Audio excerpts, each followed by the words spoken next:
ભારતમાલા પ્રોજેક્ટને લઈ એબીપી અસ્મિતાના અહેવાલની અસર જોવા મળી। સાંતલપુરથી સુઈગામ સુધીનો ભારતમાલા પ્રોજેક્ટનો રોડ બંધ।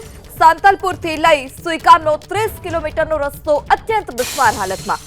30 કિલોમીટરનો રસ્તો કોન્ટ્રાક્ટર પાસે ફરી બનાવવામાં આવશે। સરકારે એબીપી અસ્મિતાના અહેવાલની નોંધ લીધી છે। સરકારે તપાસ ટીમ બનાવી સેમ્પલ પણ લીધા।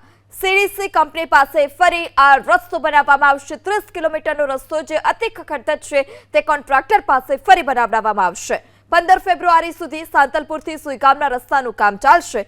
ભારતમાલા હેઠળ રસ્તાના કામમાં ભ્રષ્ટાચારનો આરોપ છે। સાંતલપુરથી પસાર થતો ભારતમાલા નેશનલ હાઈવે છે તેને સંપૂર્ણ રીતે બંધ કરી દેવામાં આવ્યો છે। આપને હું દ્રશ્ય બતાવવાનો પ્રયાસ કરીશ। આપ જોઈ રહ્યા છો દ્રશ્યના અંદર કે ચારેકોર બેરિકેડ લગાવવામાં આવે છે અને રોડ છે તેને બંધ કરી દેવામાં આવે છે। પરંતુ કહી શકાય કે સરકારના કરોડો રૂપિયાના ખર્ચે આ ભારતમાલા નેશનલ હાઈવે ઝડપથી મુસાફરી થાય તે માટે બનાવવા માટે આવ્યો હતો।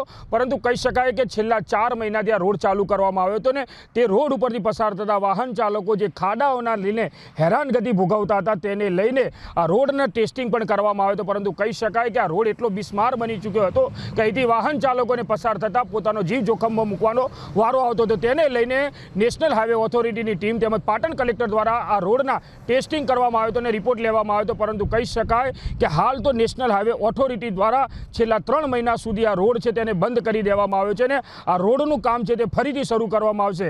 એટલે કહી શકાય કે જે રીતના સરકારના કરોડો રૂપિયાના ખર્ચે જે આ માર્ગ બનાવવામાં આવ્યો તો માર્ગનું છે ભ્રષ્ટાચાર જે છે સામે આવ્યો છે તેને લઈને આ માર્ગ છે સંપૂર્ણ રીતે બંધ કરવામાં આવ્યો છે। એટલે કહી શકાય કે સરકારના કરોડો રૂપિયાના ખર્ચે આ જે ડ્રીમ પ્રોજેક્ટ છે તે તૈયાર કરવામાં આવ્યો હતો ઝડપથી મુસાફરી કરવા માટે। પરંતુ કહી શકાય કે જે રીતના આ રોડ ઉપરની જે ખામીઓ સામે આવી હતી, રોડ પર મોટા ખાડા પડ્યા હતા, તેને લઈને વાહન ચાલકોનો અહેવાલ છે એબીપી અસ્મિતા દ્વારા વારંવાર બતાવવામાં આવ્યો હતો ને ત્યારબાદ છે તે વહીવટી તંત્ર દ્વારા જાગ્યું છે અને હાલ આ રોડને છે તેને બંધ કરવા માટે આદેશ કર્યા હતા અને હાલ રોડ છે સંપૂર્ણ રીતે બંધ થયો છે।